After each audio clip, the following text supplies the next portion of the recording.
विश्वास कीजिए इस बात पर, भगवान की कृपा की अवहेलना मत कीजिए। यदि तुम्हें कोई तिरस्कार कर रहा है, तुमसे कोई बात नहीं कर रहा है, तुम्हारे सामने भारी समस्याएं आ रही, तो कृपा है हमारे श्री हरि की। अब ऐसा विधान होने वाला है जिससे जन्म जन्म की बिगड़ी बनने वाली है। मान लो बात, भगवान जिसे अपना प्रेम देना चाहते हैं उसको सब जगत से ठोकर लगवा देते हैं। ऐसा ही है, ऐसा ही है। जिस पर भगवान कृपा करते हैं उसे जगत में कोई प्यार नहीं करता, और वो ठुकराया हुआ जगत का जब भगवान के द्वार पर आता है तो निहाल हो जाता है। कृपा करते हैं तब ठुकराते हैं, ये कृपा होती है। अगर चिंतामणि वैश्या बिल्वमंगल जी को ठोकर न लगाती तो भगवत साक्षात्कार की योग्यता ना थी। जगह जगह पर ऐसा देखा गया कि जब जगत की ठोकर लगी तो भगवान का द्वार उसे दिखाई दिया, फिर भगवान ने इतना ऊंचा उठा दिया कि उसे भगवान स्वरूप मानने लगे हम। बिल्वमंगल जी को बिल्वमंगलाचार्य भगवत स्वरूप माना गया। किसी भी वस्तु से, व्यक्ति से, स्थान से जब ममता होती है तो अज्ञान इतना बढ़ जाता है कि भगवान हैं भी कि नहीं ऐसा संशय होने लगता है। ये महापुरुषों के वचन हैं। जब भगवान कृपा करते हैं और सब जगह से ठोकर लगती है और ममता भगवान के चरणों में हो जाती है, तब उसको जो ज्ञान, जो आनंद प्राप्त होता है वो कहीं नहीं है। जैसे हम स्वप्न में बाजार देखते हैं, मित्र देखते हैं, शत्रु देखते हैं, अच्छा देखते हैं, बुरा देखते हैं, लेकिन जब जगते हैं तो सब झूठा होता है। ऐसे ही उमा कहूं मैं अनुभव अपना, सत हरि भजन जगत सब सपना। जब भगवान कृपा करते हैं तो स्वप्न टूट जाता है जगत का, जो हम ये माने हुए हैं ये मेरे, ये अपने, मुझे बहुत प्यार करते हैं, झूठा स्वप्न टूट जाता है। भगवान उसी को मिलते हैं जो अपने आप को अपनी मानी हुई मान्यता के सहित अपना अस्तित्व भगवान के हाथ दे देता है।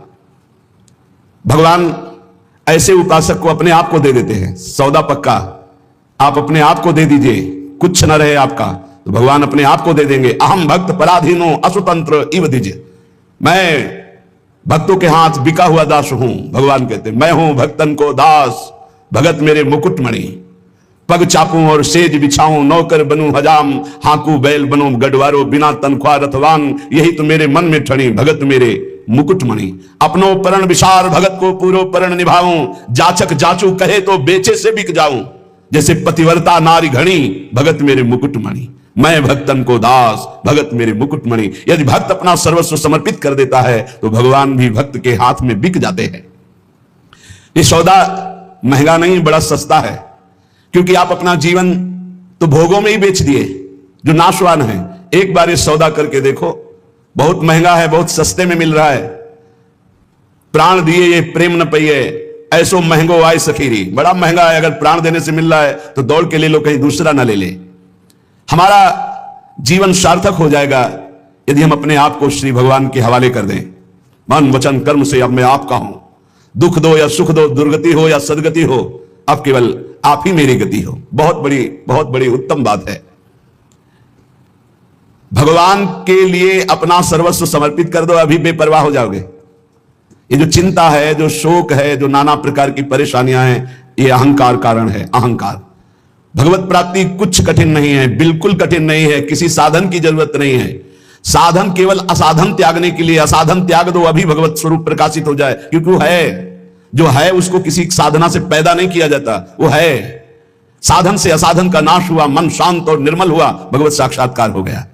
पर एकमात्र समर्पण इसमें काम करता है, मन वचन कर्म से समर्पण।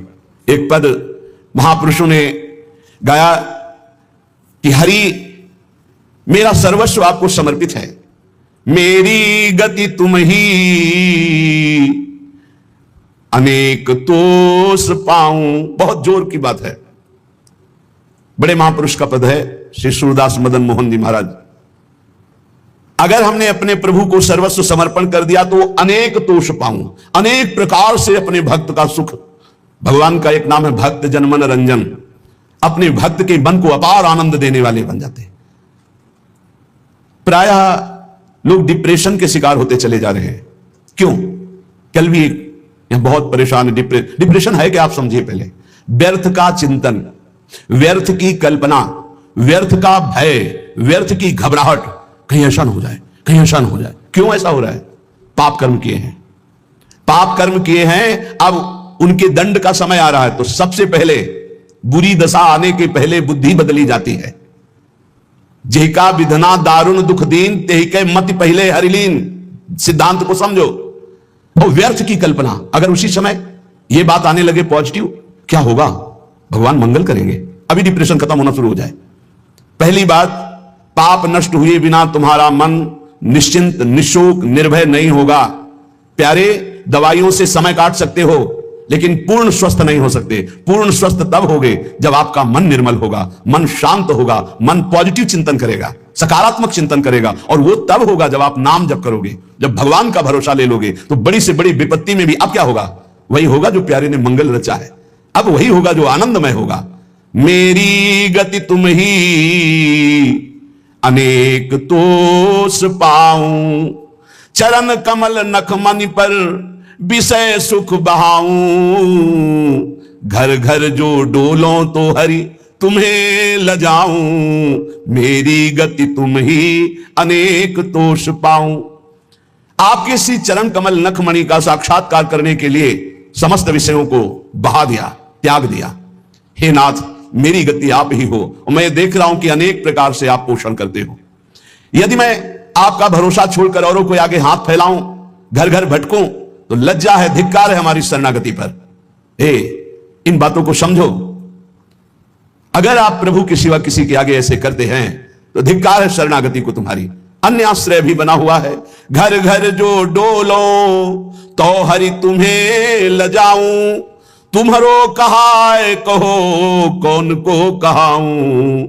तुमसे प्रभु छाड़ी कहा दीनन को ध्याऊं। इतने बड़े प्रभु का कहलाकर अब किसी के आगे हाथ फैलाऊं? आप प्रभु के आश्रित हैं, प्रभु को छोड़कर किसी और के आगे जो खुद विषयों का गुलाम है, खुद जो नाना प्रकार के भोगों की मार से परास्त है, उसके आगे आप हाथ फैला रहे हो। धिक्कार है। तुम भगवान के कैसे दास हो, कैसे भगवान के भक्त हो? तुमसे प्रभु छाड़ी कहा दीनन को ध्याऊं, मेरी गति तुम ही अनेक तोष पाऊं। महारानी जी, प्रभु जी वो देख रहे हैं। तुम्हें ऐसे किसी से कहने की जरूरत नहीं। विश्वास करो, थोड़ा धैर्य रखो। 12 बजे पाते हो, 2 बज सकते हैं, लेकिन धैर्य रखो। 2 बजे ऐसा मिलेगा जो 12 बजे कभी नहीं पाया है। विश्वास करो, धैर्य रखो, टूटो मत।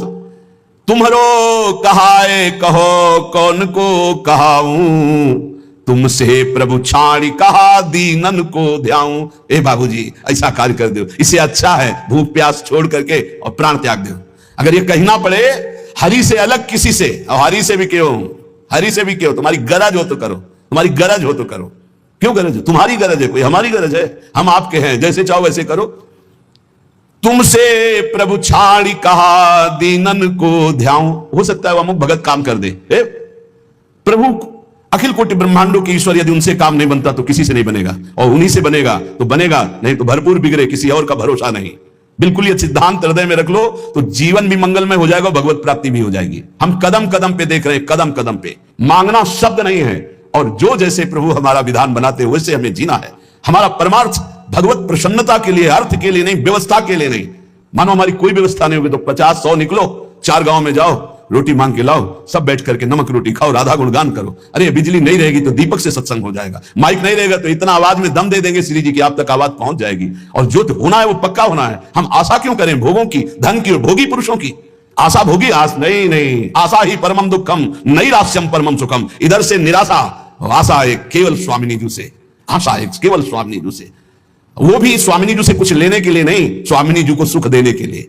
आशा से दास्यम ब्रजमानुजायास, केवल एक आशा कि मैं आपकी दासी बनूं, मैं आपको सुख पहुंचाऊं।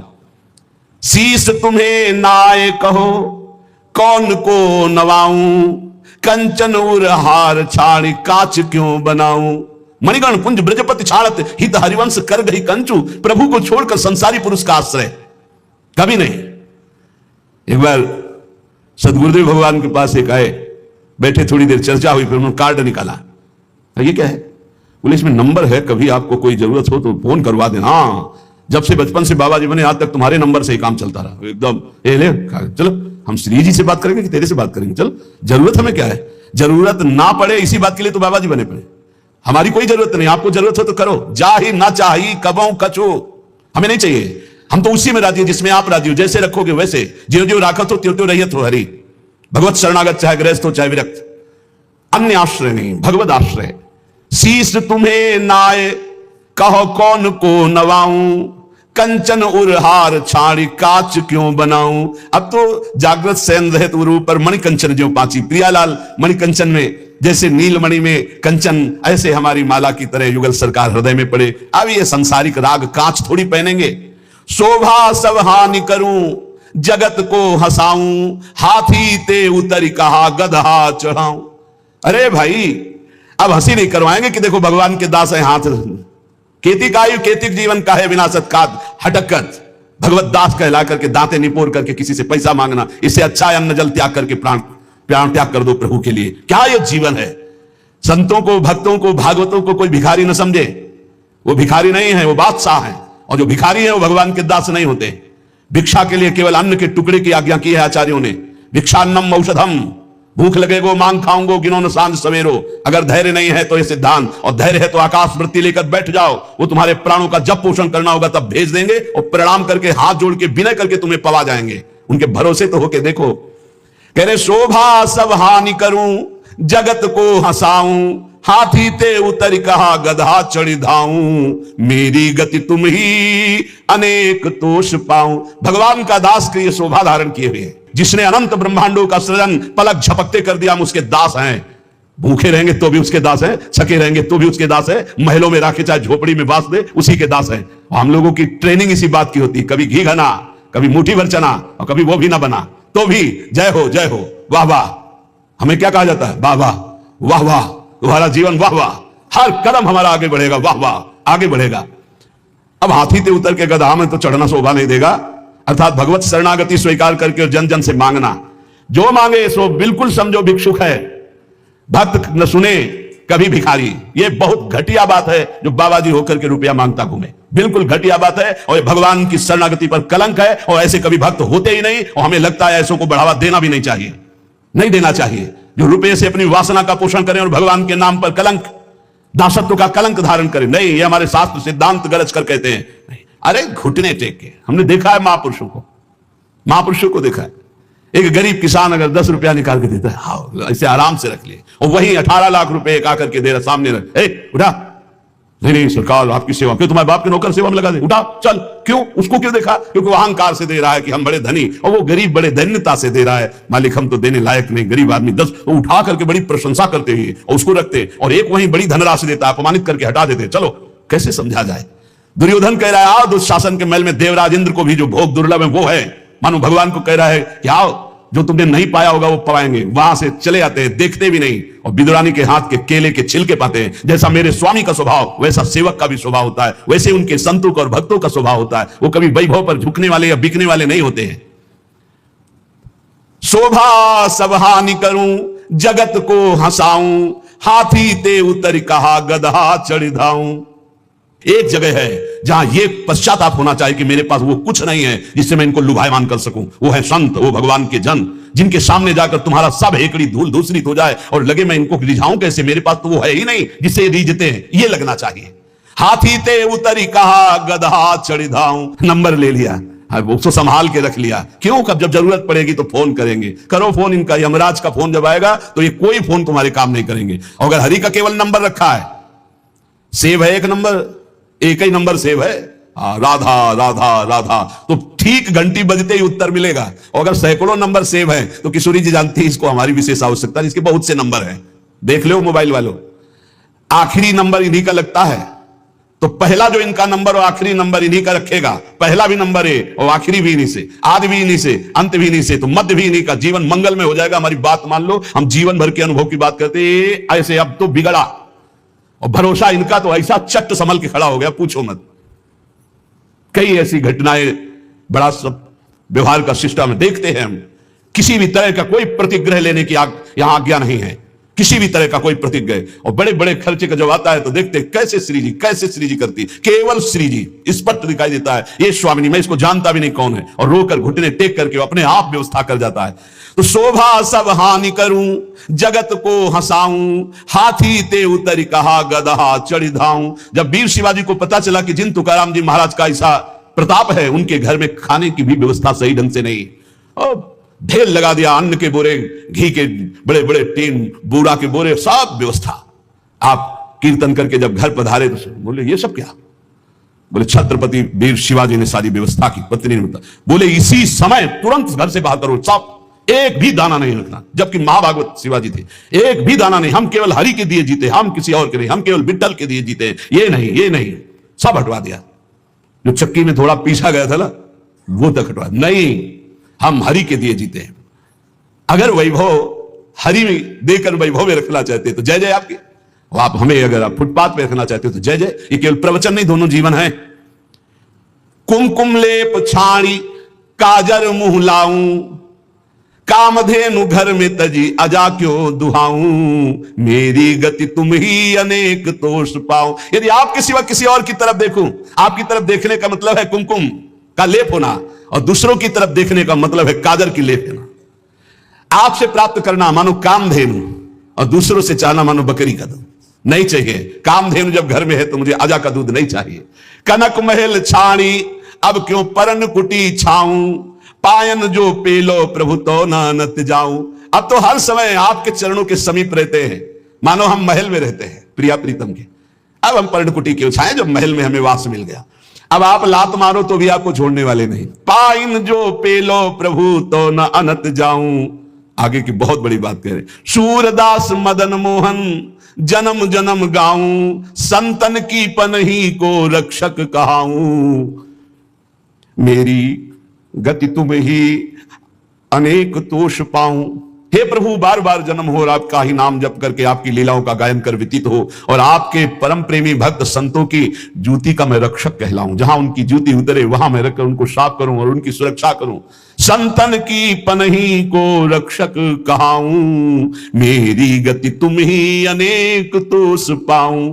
एकमात्र अपने आराध्य देव का आश्रय, और आराध्य देव का आश्रय जब सदगुरु के द्वारा मिलता है तो एक खास बात होती है, उसमें संबंध पकड़ने वाली बात है, बड़े भाव का विषय है। अगर हमसे भजन नहीं भी हो रहा है तो हमारी भगवत प्राप्ति निश्चित है, यदि हमारा संबंध दृढ़ है। संबंध दृढ़, और संबंध दृढ़ है तो भजन हर श्वास होता है, किया नहीं जाता। जैसे शरीर से संबंध दृढ़ हो गया है तो शरीर का नाम कभी भजन करते हो ना कभी भूलते हैं, हर समय शरीर की स्मृति बनी रहती है। जितना भी व्यवहार होता है वो शरीर के लिए होता है, खान पान, देखना सुनना, भोगना कमाना, सब शरीर के लिए। संबंध, भगवान संबंध का बहुत सुंदर व्यवहार जो हमारा बनता है हृदय में, तो वैसे ही प्रभु निर्वाह करते हैं। हमारे संबंध के 5 भाव हैं,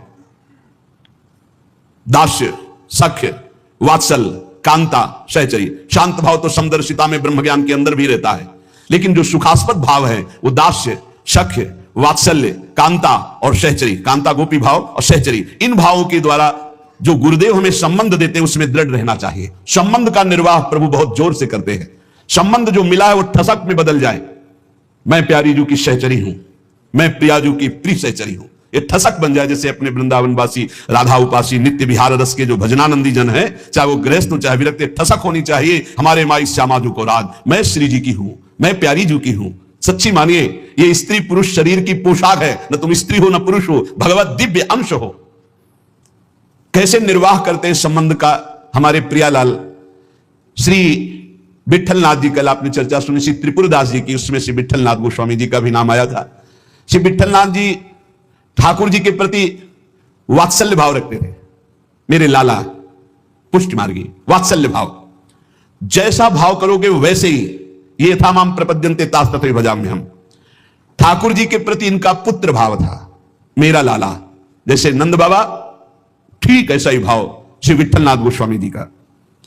एक बार श्री श्रीनाथ जी को दूध पवा रहे थे, ठाकुर जी ने एक घूंट पिया दूध और कटोरा ऐसे हटाते हुए कहा जय जय, क्या कमी रह गई दूध में?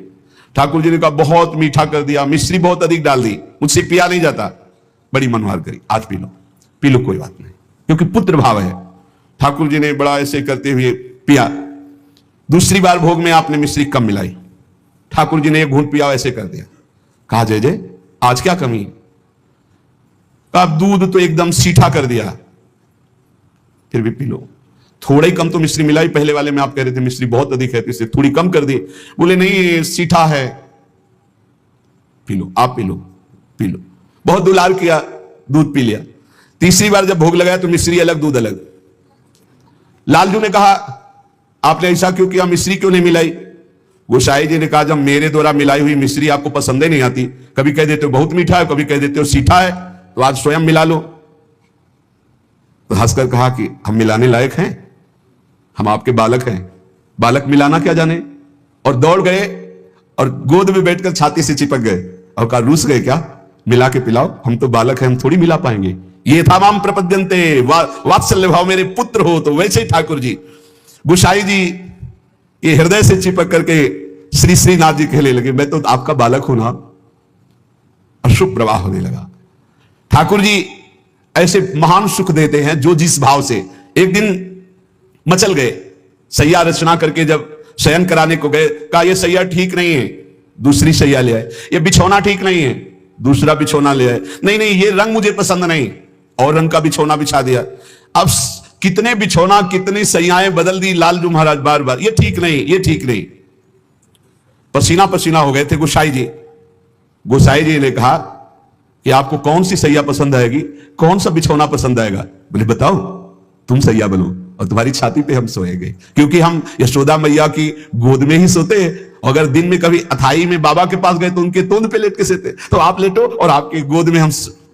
श्रीनाथ जी, श्री विठलनाथ जी गोस्वामी जी की गोद में, जैसे मां की गोद में बच्चा, ऐसे श्रीनाथ जी सोए। एक दिन श्रीनाथ जी के सामने गिरिराज जी से बंदर आया, हु ऐसे किया, वो जैसे बंदर करते हु ऐसे, वो बड़ी जोर रो पड़े श्रीनाथ जी। और गोस्वामी जी सेवा में थे, तत्काल गोस्वामी जी के ऐसे गोद में चिपक गए और कहा, बंदर मुझे डर लगता है। गोसाई जी ने कहा, इस बंदर से डर लगता है? बड़े बड़े भयंकर बंदर, न जाने कितने महाबली बंदर और बड़े बड़े भयंकर राक्षस, रामावतार में तुम कैसे मारे होगे राक्षसों को, और कैसे तुम्हारे साथ बंदर सेना थी, हमारी तो समझ में नहीं आता। ऐसे कह के मन में पर्वताकार बंदर, महाभयानक राक्षस हो, यहां छोटे से बंदर को देख के चिपक गए और डर करके कहते मुझे बंदर से डर लगता है। जब शयन करने गए तो ठाकुर जी ने शयन में कहा कि देखो गोसाई जी, एक ही भाव रखो, एक म्यान में दो तलवार नहीं होती। यदि पुत्र माना है तो केवल पुत्र मानो, अगर भगवान मानोगे ऐश्वर्य तो फिर पार नहीं पाओगे, हम ऐसा ऐश्वर्य दिखाना शुरू कर देंगे। अगर पुत्र माना है तो केवल पुत्र ही मानो, तो तुम्हारा बेटा बंदर से डरेगा कि नहीं? तो हम वैसे डर रहे हैं जैसे बेटा डरता है। और अगर ये कि भगवान ऐश्वर्यशाली, तो फिर पार नहीं पाओगे, हम इतना ऐश्वर्य दिखा देंगे। एक म्यान में दो तलवार नहीं रहती। गोसाई जी जगे एकदम, और श्रीनाथ जी को देखा पास में, गले से लगा करके दुलार करते हुए, वात्सल्य भाव। एक दिन चूड़ी पहनाने वाली आई, गोसाई जी ने कहा कि जाओ हमारे घर में जितनी बहुएं हैं सबको चूड़ी पहना दो और पैसा यहां ले लेना आके।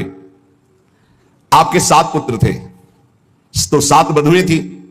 गोसाई जी ने यह नहीं कहा कि 7 बधुओं को पहना देना, कहा कि मेरी जितनी बहुएं हैं उन सबको चूड़ी पहना दो और पैसा यहां से ले जाना। अब उनकी 7 बहुएं तो चूड़ी पहनी, 8वीं श्री स्वामिनी जी पहुंच गई अपने कर कमल।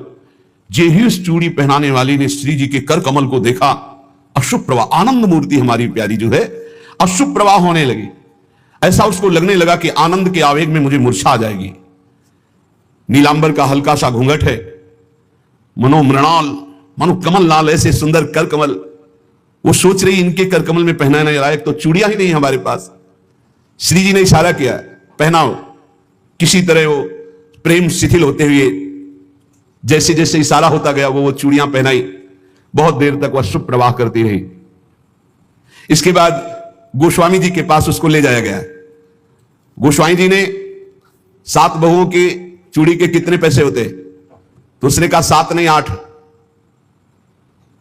गोसाई जी ने कहा 7 बहुएं तो तू 8 की बात कैसे कह रही? तो उसने कहा मैं कसम खा के कहती हूं मैंने 8 बहुओं को। तो बोले जब 7 हैं ही तो 8 कैसे? तो उनका मैं कसम खा के कहती हूँ 8 बहुएं थी और मैंने 8 को पहनाई है, और जो 8वीं थी वो इतनी सुंदर थी, इतनी, और रोने लगी। गोसाई जी ने कहा कि ऐसा कैसे हो सकता है, चलो इससे झंझट हटे। 8 बहुओं की चूड़ी पहनाने के पैसे दे दिए। जब रात्रि में शयन किया तो श्री जी ने गोसाई जी से कहा कि उस चूड़ी वाली से क्यों झगड़ रहे थे? क्या आप प्रीतम लालजू को आप अपना पुत्र नहीं मानते? हाँ पुत्र तो है ही, वो हमारे मानने की क्या बात है? तो मैं कौन हूं? पुत्र बधू हुई कि नहीं? अगर आप कहते 7 बहुओं को पहना दो तो मैं कदापि नहीं जाती। आपने कहा मेरी सब बहुओं को पहना दो, तो 8वीं मैं हूं, मेरे ही धारण। श्री जी के इन वचनों को सुनकर गोसाई जी तत्काल उठे और बैठे बैठे रात भर रोते रहे कि लाडली जू कितनी कृपालु, कितना भाव स्वीकार करने वाली है।